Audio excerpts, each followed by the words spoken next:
Hey there, just a quick, mild warning. In the very last segment of the show, so say the last 4.5 minutes or so, we talk about a word that is an epithet for a child whose parents are not married. You probably know what the word is. But I wanted to warn you because it's often not considered a very nice word, and some of you may not want to hear about that, which is perfectly reasonable. So that's the last 4.5 minutes or so of the show after we talk about the word perilous. So when we're done with that, you could just hit stop if that's not something that you want to hear, or you could continue on and hear that discussion too. Okay, thanks. Let's do it. From KMUW Wichita, from Toronto, Ontario, and from Armenia, Spain, this is You're Saying It Wrong. Let's talk words.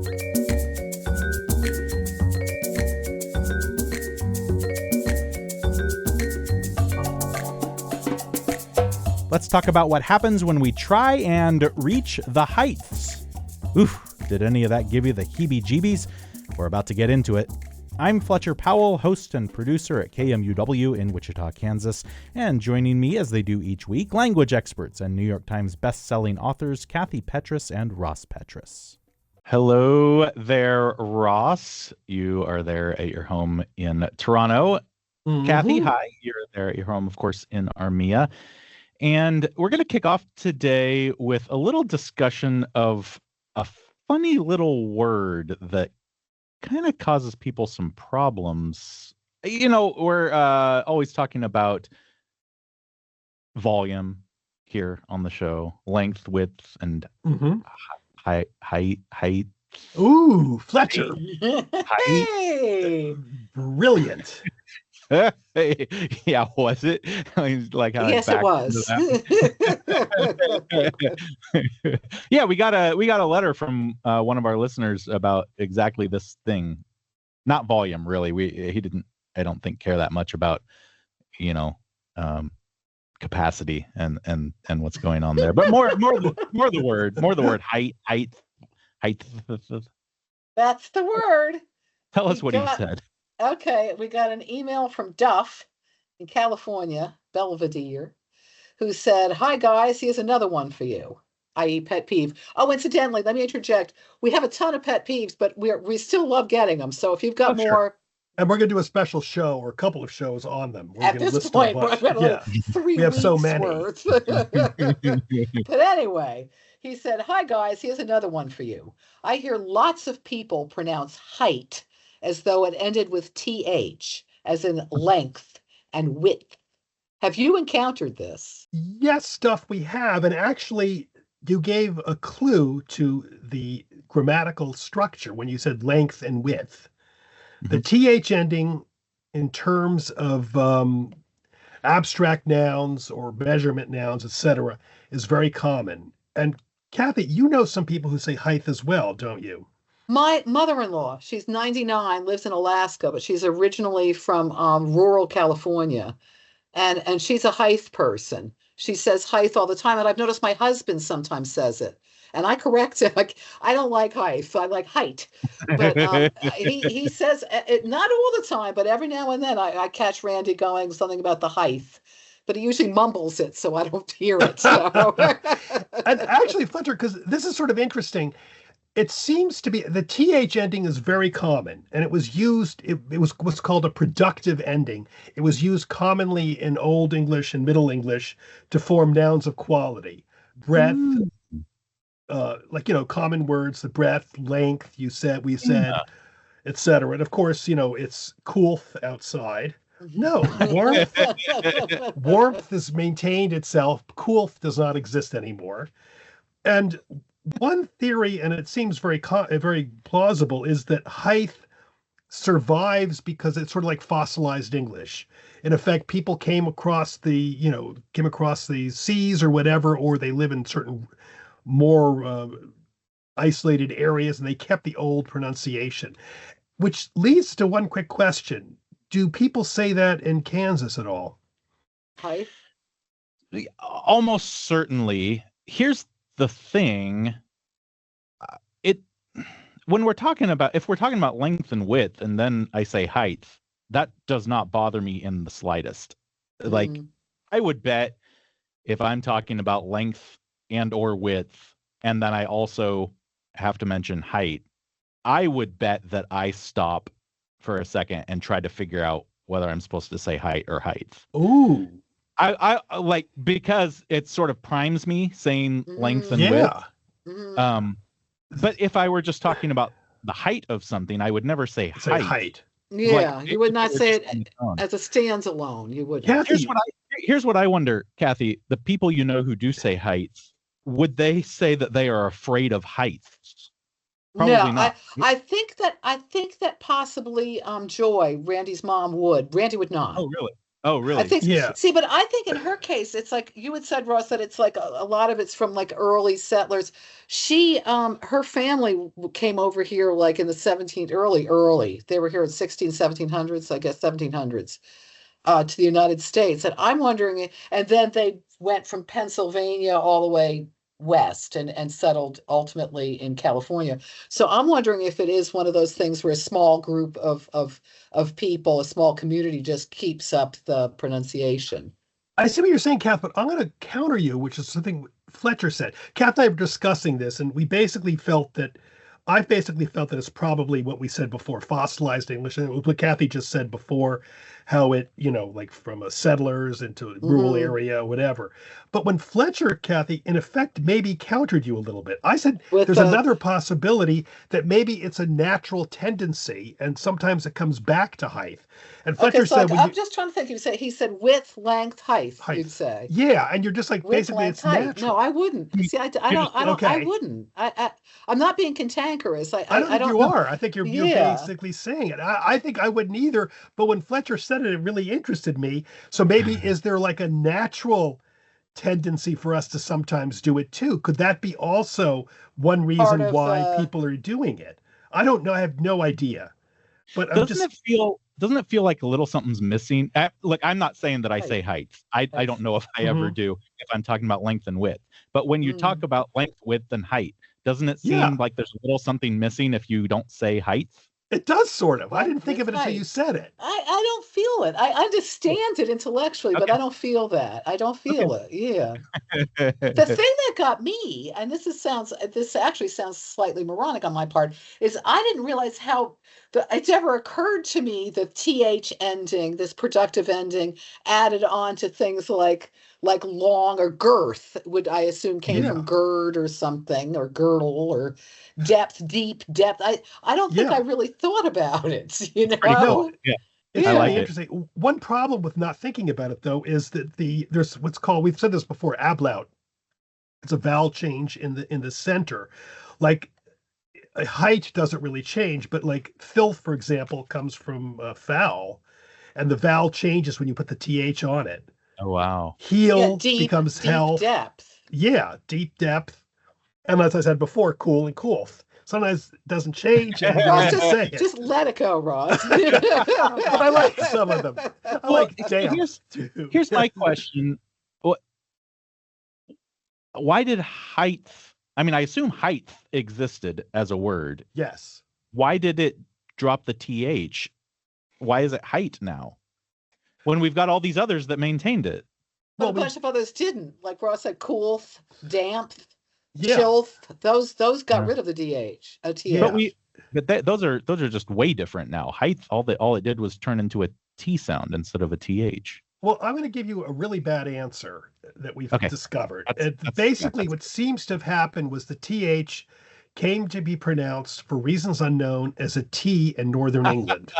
Okay. And they said it became standard. Uh-huh. And they also add, but it became standard for many similar th words. And then they have quote, but not for many others, like width, depth, etc. Yeah. Okay, this makes sense given everything else we've ever talked about English. I completely get it. Yep. Yeah, I'm looking at the OED, and the older heights are th endings. Yeah. Not ht endings. I just can't help it though. I really love chilth and coolth.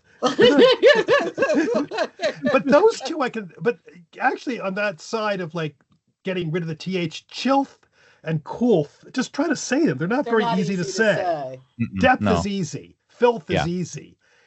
chilth. It's the chilth of the day. It just is horrible. You can't say it.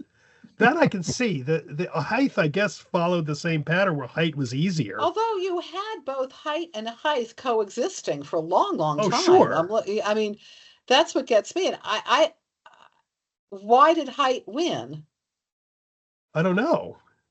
Say that.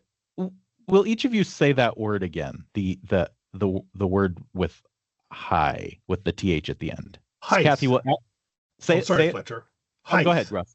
Height. Okay, Kathy, how do you say it? Height. Heights. That's different. Ross is saying height, and Kathy's saying heights. There's like a height, right? Yeah, I am. I'm saying height.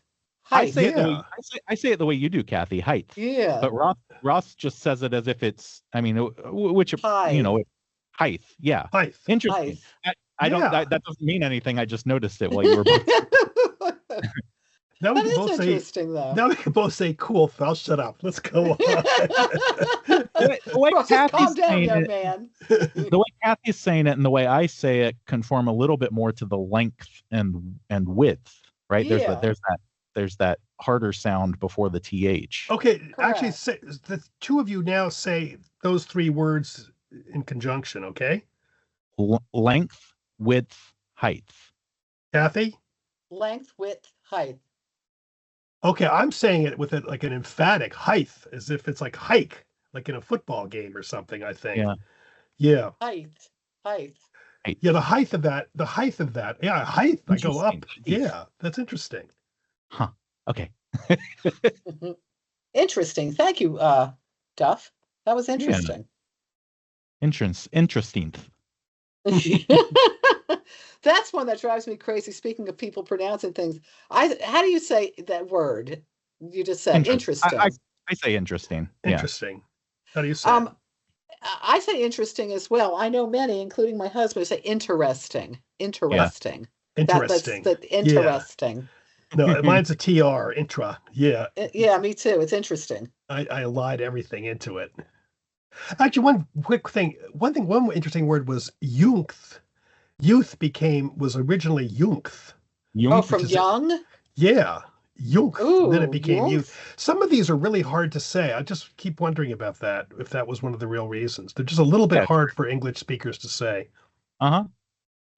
Okay, moving along. We have another pet peeve. Hi, Fletcher. I've been listening to the podcast for a long while and I love it. Thank you. Many thanks to you, Kathy, and Ross, and especially for Ross. Oh, that's not in the letter. And the team for making it. It's a highlight when I see it pop up in my head. Now for the pet peeves. First, try and try to. Oh. This has been going on for years, and I wonder if it's too far gone to reverse, but it bothers me greatly when someone says or writes they will try and do something, when it should be try to do something. To me, try and means you're both trying what is unclear, and separately doing something, whereas try to means you're trying to do something. Okay. How do you feel about that, Fletcher? Does that bother you, try and versus try to? Nah, I think maybe once upon a time it might have bothered me a little more. I seem to remember reading or hearing somewhere that even Jane Austen said something like this. And so, it's one of those things where knowing that it goes back way further than I might have thought otherwise. I'm looking. There's a lot of try-ands back. Yeah, we're gonna try and explain this to you, Fletcher. And we have Thackeray, George Eliot, Dreiser, and Hemingway. Yeah. E.B. White as well, who wrote, didn't he co-write that book on grammar? And the New York Times. All of us saying try and. And we're going to start with actually Merriam-Webster, which says it is correct as a usage, although they seem to imply that it might be best it's not quite as flexible, but it is seen as correct. There's not necessarily a strict thing that all infinitives have to have true in front of it. To in front of it. I mean, not true. To. Oh, interesting. Yeah. I have no problem with try and. In fact, I think I say try and more than try to. I'm just thinking when I speak. I'm gonna try and do it. I'm gonna try to do it. No, I say try to. I say try Actually, to. But I we say do try use it. to. But we do, for example, go and ask them with go and come. Come and Mhm. see what I'm going to say right now. Yeah, that's true. Wait. Could you guys wait and let me finish? I mean, right there. It wasn't a good acting, I thought. It sounded like I was Very peeing. good acting, That Ross. was- that was You should star with me in my Humphrey Bogart show. I should. I But in think all if you want to cases- get really, really like literal with, picking out every single word, go and do something, or go and do something, come and do something, wait and do something. They are two different things. I mean, you're asking us to wait and let you do something. Two different things. Wait and also let you do something, right? When you say try and do something, the try doesn't seem to apply to anything particularly. But it's I see what you're trying. saying, actually. I agree that it makes perfect sense and it doesn't really bother me. But when you like pick out every little word, the try, like wait and let me finish can both stand on their own. Wait, I want you to wait, and also let me finish. Yeah, as opposed when to you say try and. try and fix this. Those aren't two different things, right? No. Also, but again, here's the Times one. Carrie, she says, is working hard to try and win a scholarship. Mm-hmm. Yeah, she's trying to win a scholarship. Like those aren't two separate things, right? No, they're the same thing. Right. Okay. That's all I'm saying. That's all I'm saying. Like when you pick out every little word, You can argue there that is the something try specific and. about the try and that doesn't apply to the others. Mhm. Okay, but what about wait and let me finish? Those are you're two saying different things. wait Yes. is one thing. Wait, Ross. Now let me finish. Okay, He's saying that could be two discrete units. Yeah, I know. I see what you're saying. Right. Yeah, I guess you're right. The try I think that's and an interesting point, actually. Okay, go and ask them. Here you're going to specifically ask them. You're not saying go. You're going. And then you're going to ask them. Yeah, I see what Fletcher's saying, actually. If I said try and ask them, those aren't two different things. It's just try to ask them. I see what you're saying, but to some degree, you also have to. You're doing two things. You're going and you're asking them. But when you're trying, hold up 1 second though. When you're trying to ask them, yeah, I guess you're right. Actually, no, I think it's actually a very interesting distinction.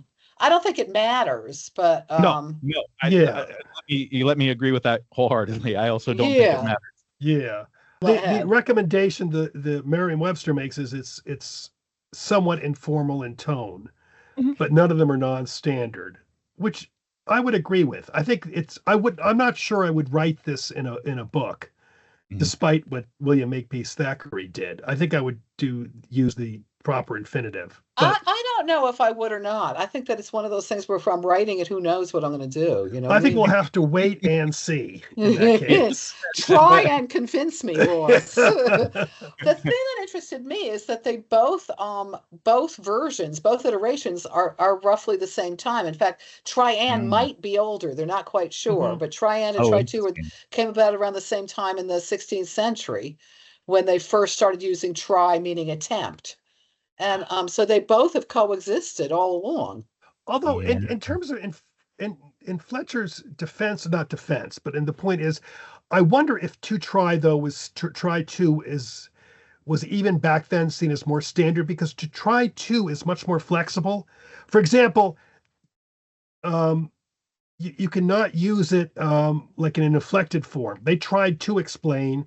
They tried and explain doesn't work. You can't split it. No, you cannot. You're right. Try harder to explain, try harder and explain. It seems very different. Yeah. And you can't try not to fall, try not and fall. Try not, it doesn't work. Try and not fall. No. Is it me? Wait a second. Now I'm just listening. Try and, it seems to me, is best when you do it in the present tense, isn't it? Yeah. Yes. Yeah. Oh yeah, absolutely. Can you do it in the past tense? He tried and explained. No, you wouldn't. No, it doesn't really work. Fletcher's separation becomes glaring there. He tried and explained is terrible. I don't even. And the only one I'm saying is in the Thackeray, the Duke of Wellington had gone to try and rally, but that's still not really past tense. No. I mean, yeah. Not that part of it. Yeah. No. I don't like that sentence though. Anyway. It's a bad sense. I never Yeah. was crazy about Thackeray, to be honest with you. I read Vanity Fair and I found it very boring, but I read it when I was like 12, so you know. Yeah. I read it on the train in Turkey, believe it or not. And I didn't like it particularly, but whatever. Ultimately, both versions have been around for a very long time, and it's not seen as non-standard, although possibly a little more informal to say try and. Right. Nice summation. Yes. Now moving along, we have, and this one I feel very strongly about, and I hope all of you do. I think Kathy does too. Could have, would have, OF, should have. Yeah. This has been going on for years, and I will die on this hill. Well, at least I'm up there with you on that hill. Kristen from Colorado. We have to get her in there, Kristen. What does would have, could have, or should have even mean? You know what? Okay, so here's something. I've had various people in my life who know a lot of words, but often, maybe not often, occasionally mispronounce some of those words more like the spelling pronunciation would be, right? Mm-hmm. And you can tell that those people have read a lot in their lives because they know the words, they're using them correctly, but they're pronouncing them the way they would pronounce them if they'd never really heard anybody say them out loud. I wonder if this is sort of the opposite of that, because it should be like would have, right? Yeah. But I think so you can say when we're speaking, we say like would've apostrophe VE. So if you're somebody who's never really done a lot of reading, you've heard people say would've, you would naturally assume that it's would space OF, would of, right? So I was just wondering if it's kind of the flip side of those people who read a lot but maybe haven't heard the word said. Maybe these are people who haven't read as much and are just, I think, understandably assuming that it is this way, right? I think that's a very apt description of the situation. Yeah, it's still super annoying. Don't get me wrong. I really don't like it. Oh, well, yeah. I think we're all the same case. We're all on that one. I don't like, I mean, would have, I say all the time. I don't write would of, and I would hope I never do. The fact that obviously you shouldn't do the of is a preposition, not a verb, and you're using it as a verb, and that's wrong. But this is the thing that got me is it's so common that in 2004, the OED added an entry for of as an auxiliary verb. Yeah, that I don't like. I don't like. I know these are like descriptive dictionaries. They describe what people are doing, but there are limits, I think, to description. Yeah, it's just like, for God's sake. I know. That's not a good description. I think that I don't think it should be. They say, I mean, to be fair, the OED says it's a variant arising from misapprehension of the verb. And I think they're right. It's a misapprehension, and it's such a big misapprehension that it should be banned. I don't like writing that. Yeah, it should be banned. I mean, it's wrong. But the thing that really got us, as Ross was saying, is it's been around for a long time. It's not one of those things where a lot of times people decry social media or whatever and say, everybody's gotten so sloppy. People have been sloppy with that of for centuries. Yeah. I just wanted to bring up the letter that we're talking about is, I think it's from Kristen. We were talking about the OF, the should of, and so on. We got another letter though from Stan, who was bothered by apostrophe VE. He says, irrespective of how it's spoken, it used to be customary. Yeah, it used to be customary to spell out would have. Now, however, one sees everywhere would've, meaning apostrophe VE, should've, could've, etc., spelled out in instances. Let's see, which are not local color nor quoting speech, such as informal, newsy, informative writing. So Stan doesn't like the apostrophe VE, which I find really interesting You know, it takes I've me. forgotten that. I wish we. Yeah. Yeah, we should have talked about that. That wouldn't bother me at all when writing dialogue. That would not bother me at all, Ross. But yes, I don't think though that the feeling of the department is that we should have done this. I would have Nah, written. I would have written whatever. should have. I think. I don't mind contractions anywhere. They are fine Yeah, with me. I'm a contraction person. No matter I am. whether you're in formal writing or whatever, like that's just it's fine. I don't know your standard tax form. Let's talk about it. So, I would love to have a little more of like a little more relaxed language in there. You kidding? Maybe I could understand it. Stop paying an accountant. but none of us like should of. I don't think. No. I think. I mean, that one is a little bit too much. I think that's a bridge too far for dictionaries. I think on that one. And I love this statement. They call it non-standard, which I think is lexicographical speak for you will get corrected by the grammar police if you use this. But it's in here because people do use it. I think that's like the sum of that one. Yeah. I see it a lot, though, I must say. I see ofs cropping up all over the place.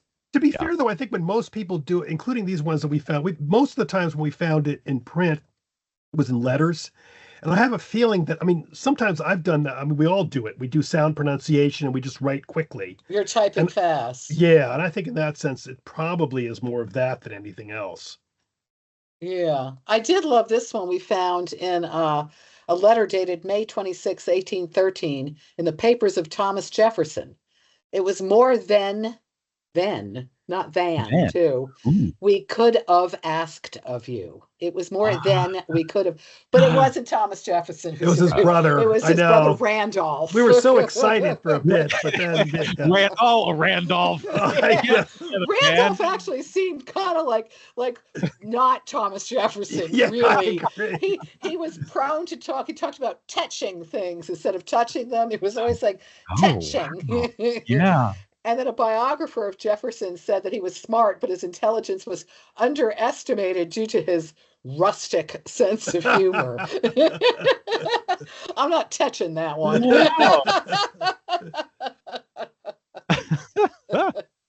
I just love that. But then we found it Charlotte Bronte, but again, it was a letter. Said, would he have spoken? Would he have spoken? Wow. That should have been, would he have spoken? Yeah. No, Wow. I don't like those. And as someone said on a blog we had found, it's not an error, it's a horror. I think it's true. I don't think we could put any better than that. Anyway, moving along, we're going to do back into words again, Fletcher. And these are words that sound alike, but are they related to? We'll see. Okay, ready? Let's do it. These are venison. So like schmaltzy, falsy, venison. So what was the second word?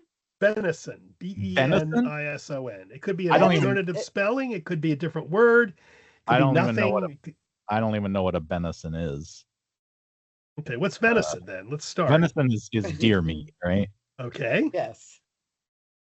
Venison. From the Latin. Okay. Was that one of those deals where we started using the Norman words for the meat, but we call the animal something else? The Anglo word? No, but that was a good memory. That was a good one, yeah. But unfortunately, it does not apply here at all. No. I was just curious. It has nothing to do with anything. Okay, so venison and benison. Well, I know what one of those words is, and I do not know what the other one is. So I'm going to say what does venison sound like to you, though? Just think about venison. What are other words that have a bena sort of feeling? That's a good way to do it. Benefit. Benediction. Close. So let's say we can say the priest gave his benediction or benison to the people. Did that mean he gave them deer meat to the people or something else? They might have preferred beer meat. They're not related. They're not. Benediction is correct too. That was a good hint, Kathy. Yes, benison is literally benediction. Oh, cool. Okay. And it comes from the Latin benedictionum, which came into French bénisson, which became benison in English. Hmm. It's not a word you're going to Venison encounter came very from much. venari, to hunt and pursue. Yes. Oh, was venison less specific once upon a Yeah. time? Yeah. It could be Mhm. wild animal with game. It Yeah. was just Huh. large game. Yeah. Yeah. Cool. You could have had boar meat and it would have been venison as well. Mhm. I never I had was boar fascinated meat. with the word venison because, as I told you, Ross, when I suggested this one, I kept cropping up in my book. They kept talking That's about, so oh, it was weird quite a how that venison. happened. I was like, I'd never seen that word before in my life. Here's one that Kathy found, which is really interesting for one reason. Parlous and perilous. Harless. Parlous and perilous. Perilous. Yeah. Is parlous does that have something to do with talking a lot? Ooh, interesting. Very Parlous. Interesting. So you're saying they're not related, parlous and perilous. Well, I didn't say that. Kathy, now what you're just saying. You leapt on that. And I got excited, Ross. I know. I guess I don't really know what parlous means, but something tells me maybe they're related. I Yeah, guess. something does tell us that. Kathy tells us I that. This was really interesting because I knew that we both knew they were related, but we didn't realize how they were related. Perilous, which means full of danger, as you well know, and parlous, which means dangerous and alarming the same way, both come from the Latin word periculosus, which means dangerous or hazardous, which is periculum, danger, etc. But Kathy and I both thought parlous would have been the older word, and it isn't. It's a late Middle English contraction of perilous. Oh, So it's wow. the slangy perilous. Yeah, It's and the we neither of perilous, No. if you will. and we both always encounter parlous in sort of hoity-toity, writing. So I Yeah. thought it was the far older word, as did Kathy. Yeah, absolutely. That shocked me. I'm still stunned. I know. Okay, we come now to one of our favorites because we both thought this was interesting. I don't know why. We both like the word bastonado and bastard. Wow. Yes, absolutely they're related. I don't know what bastonado is, but I like it. I like the word. We all three of us That's do. why we like it. It's bastonado is one of those. Bastonado means a beating with a cudgel. It's especially on the soles of the feet as torture or punishment, which came from the Spanish bastonada, a beating or cudgeling, from baston, stick, from the late Latin bastum, as in baton. Whereas bastard, Completely different. no Illegitimate child, cudgels. Old French bastard, acknowledged child of a nobleman by a woman other than his wife. Uh-huh. Modern, and it comes, I think, from fils de bast, pack saddle son, but no one is really sure. Saddles often doubled as beds while traveling, and they had the quote pejorative ending ard, A-R-D, or art, A-R-T. Huh. And then they have an interesting thing. I don't know how to pronounce this in German, but bankling is bastard, a child begotten on a bench, versus the marriage bed, which came into English as bantling, or a brat or a small child. I didn't know bastard was not always regarded as a stigma. I'm reading this right. I didn't say that. I'm reading it. I didn't know William the Conqueror was called William the Bastard in state Kentucky. I did not know that. Yeah, apparently it was descriptive to some degree, and I also didn't know it was specifically child of a nobleman. That's a big deal. Other than his wife. That's a big deal because I was looking. I got sort of interested in the topic, and I don't quote me on any of this because I didn't write it down. But apparently, that was fairly common. The idea of illegitimacy was like specific. When you think about it, would make sense specifically for people like nobility, where it really mattered if you're going to inherit anything or not. Also, so what's your relationship with people? For such a patriarchal society, it would also make sense that at least for quite a while it wouldn't have really mattered too much if you were a bastard, right? I mean, like what matters is who your father is. Mm-hmm. Yeah, as long as you don't get bastonado. Yes. The only problem about that word. Go on, Ross. The only problem, I just checked here. We should probably do more research on this. The only problem is Here's a quote. He was regularly described as bastardus, bastard, in non-Norman contemporary sources. So William the Conqueror was a Norman. Right. So my presumption is that the non-Normans are the people calling him a bastard. I'm not sure, like you go, hi, king, you bastard. And you're gonna get away with it. It's Bill the bastard. Yay! So I think it probably still maintains somewhat of a Majority. yeah, I don't think it was too popular. I'm not sure we would have gotten away with it calling him that. You're Saying It Wrong is part of the NPR network and is produced in the studios of KMUW in Wichita, Kansas by me, Fletcher Powell. Kathy Petrus records from her home in Armia, Spain, Ross Petrus from his home in Toronto, Ontario in Canada. Torrin Anderson composed our theme music. Our digital team is Beth Golay and Carly Cooper. Carly Cooper is also our video editor. You can subscribe to our channel on YouTube. You can find all of our past episodes by subscribing to the You're Saying It Wrong podcast, wherever you get your podcasts, or by visiting us at kmuw.org. If you have a question for Kathy and Ross, if you'd like to suggest a topic, or you just want to reach out, you can email me at powell@kmuw.org or email them at kandrpetrus@gmail.com. You can find all of their books pretty much anywhere you get books, and a handful of them are also available on audiobook, read by the authors themselves. Thanks for joining us. We'll be back next week.